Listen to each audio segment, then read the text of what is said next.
Hey Internet, it's RJ. Welcome back. Thanks for tuning into the show today. Now, today's episode, we are going to take a look at corporate credit cards. So, in typical fashion, we'll break down what a corporate credit card is, how it works, the pros, the cons, and of course, for all you wondering, is there a way for you to add a corporate credit card to your wallet or not? So, of course, if that sounds interesting to you, then go ahead, press the subscribe button, and let's get to work.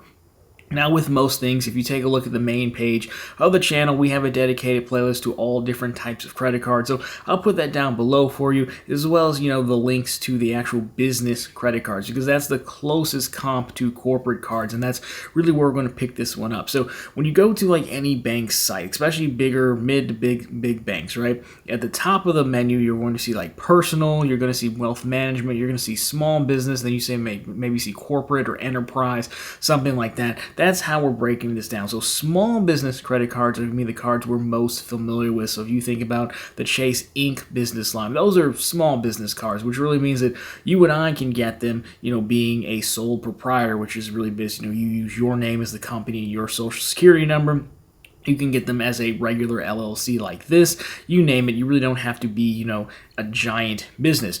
Corporate cards, on the other hand, well, they function pretty much the exact same thing as credit cards, or they're most comparable to charge cards. Charge cards, you must pay the balance in full at the end of every billing cycle, but they function the exact same thing. You swipe things, you're allowed to buy stuff with other people's money for the month. It's pretty cool, right?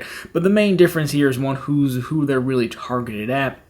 And again, as the name might imply, corporations, right? So really, it's anyone making, or any business, usually a few $1 million in annual revenue, give or take. So, if you're going to apply for these, you're most often, you can't actually apply directly through the site. They want you to submit, basically you submit a lead, and then someone from their corporate team reaches out, and you get basically an account manager to walk you through this, because you're going to have to submit some level of documentation. Now, I just say a few $1 million in annual revenue as a general statement. Every bank's going to have it, different. We'll talk about some examples at the end of this, of course. So it's not really a set number, but again, it's not going to work if you're a sole proprietor or something like that. So, there's a few differences here that we're going to cover between small business cards and corporate cards. The number one, you'd want to hand out corporate cards to your employees, and that's kind of where this picks up. So if you take a look at the debt section, right, and actually using the card, the biggest thing here is that, when you're issuing these cards, there are no personal guarantees, especially if you're the business owner or employees or things like that, because the company is responsible for the total debt on the cards. Now, some cards can offer individual liability where the employee is responsible for paying the card, then they would file reimbursement requests later on. That's very rare because it kind of defeats the purpose of a corporate card. Again, if you've worked in corporate America, then maybe you've been handed the generic Amex green corporate card, right? And really, companies hand these out, so again, you can use it for expenses, whatever you may be buying in your job, your department, whatever.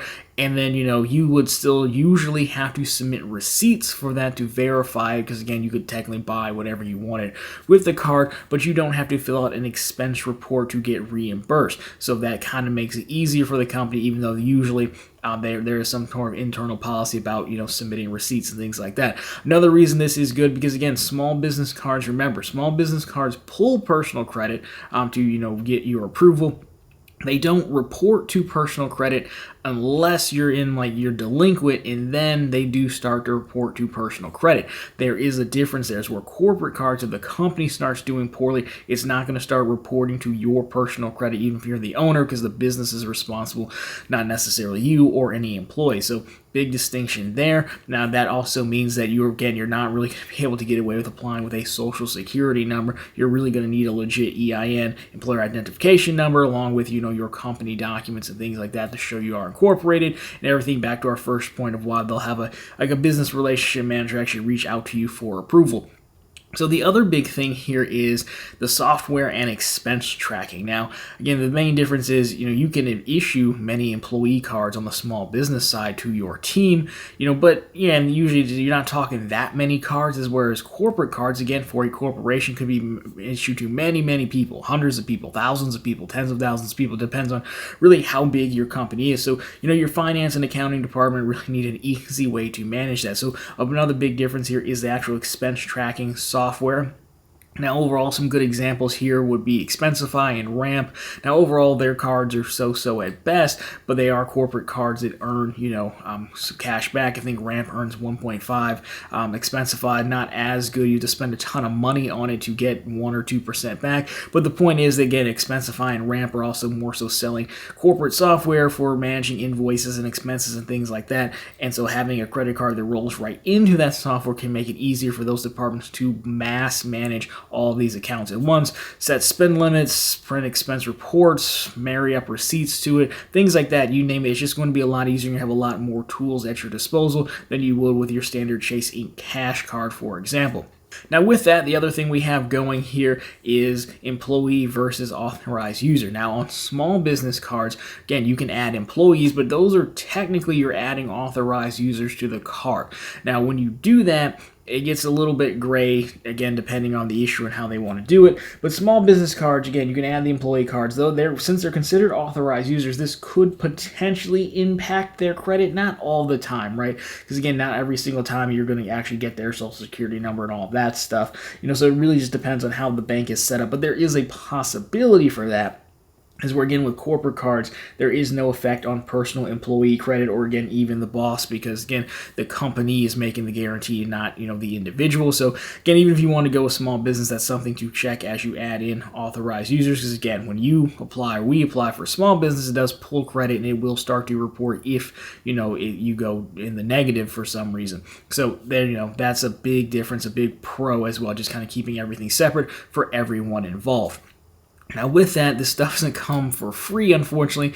These usually come at a cost. So when we talk about corporate cards, there's usually a cost involved because, again, they know that they're charging corporations, and corporations can pay as a cost of doing business or what have you. So, again, most small business cards, we're very familiar with them. Most of them have no annual fee, or a small annual fee. So, most banks have, their classic 1.5x card, you Chase Ink Unlimited, Ink Cash. They have the, Ink Preferred as well, and the Ink Premier that do punch up to an annual fee. Capital One has some cards. You know the major players, right? But again, no annual fee to very low annual fee. Well, corporate cards, again, it ranges, again, depending on who you're taking a look at, but on average, you could have a fee for maybe around like $100 or something per additional account. Now, of course, these accounts are going to be pulling from like the same overall line of credit because they are charge cards, but expect to pay some level of fee.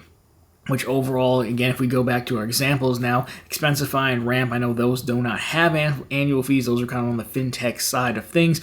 But, our classic example here is going to be American Express. So we pull up the American Express page. We can see here, whatever size your business, we have your back. So they have the small business side of the house. Again, they have, the gold, the platinums that you're used to. And then they have corporate, which is the green, gold, and platinum as well. So you can kind of click through there and see the fees. But again, they're not going to give you a corporate platinum card for any cheaper than they are a business platinum card. Now, of course, you may or may not need to issue, business platinums to your corporate platinums to people, but you get the point. They're, at least on the personal side or the small business side, you can see they have the Blue Business Plus card, which at least is a no annual fee card, whereas they don't show you a no annual fee option on the corporate side. And again, they do qualify, say, companies with more than $4 million in annual revenue. And again, they've talked about some of the points we have as well. Now, of course, again, most banks are going to offer, most larger size banks are going to offer a corporate option as well.